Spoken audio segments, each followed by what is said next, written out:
Eyewitness News this morning continues to follow breaking news from overnight. A shooting along South Street in South Philadelphia has left 3 people dead and another 11 people wounded. Today is Sunday, June 5th. Good morning, everyone, and welcome to CBS 3 Eyewitness News this morning, now streaming live on CBS News Philly. I'm Jan Carabeo. Let's get right to that breaking news, bring you up to date. South Street, one of Philly's busiest areas, is now at the center of a shooting investigation after gunmen leave 3 people dead and nearly a dozen others injured. And now, police are trying to track down the people who opened fire on a huge crowd last night. Eyewitness News reporter Ross DiMattei has been live at that scene all morning long for us. He brings us up to date. Ross, good morning. Jan, good morning to you. If you have ever been to South Street on the weekend, you know how busy this place gets.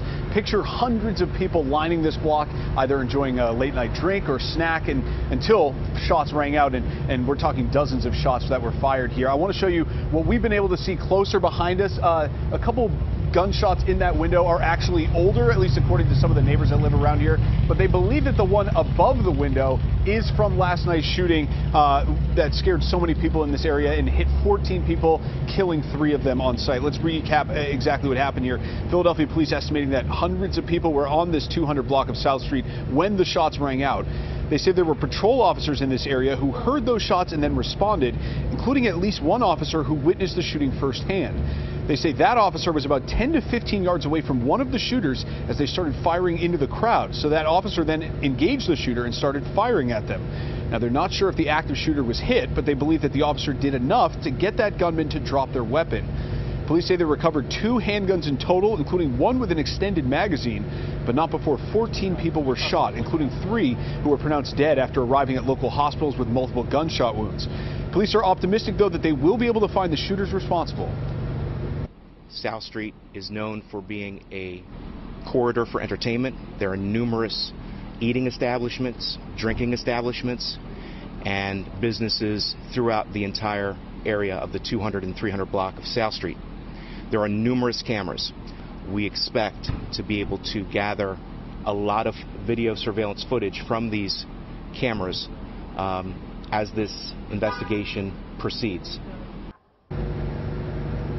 Back out here live and showing you what we believe is some of the damage left behind by last night's shooting. Some of the businesses nearby were hit by bullets. We're talking with some of those business owners, some of those neighbors. Everyone is scared about what happened last night, and investigators have been out here all night picking up pieces of evidence. Still here, people's belongings are left all over the street. It's really a mess here on South Street, although we're told that that is not all that different from many Sunday mornings after a night of partying the night before. So we'll hear from those neighbors coming up a little bit later on Eyewitness News and on CBSPhilly.com. We're live on South Street. Ross DiMattei, CBS 3 Eyewitness News. Yeah, terrifying for everyone in that neighborhood, Ross. As you mentioned, just a packed area. Thank you so much for the update. Appreciate it.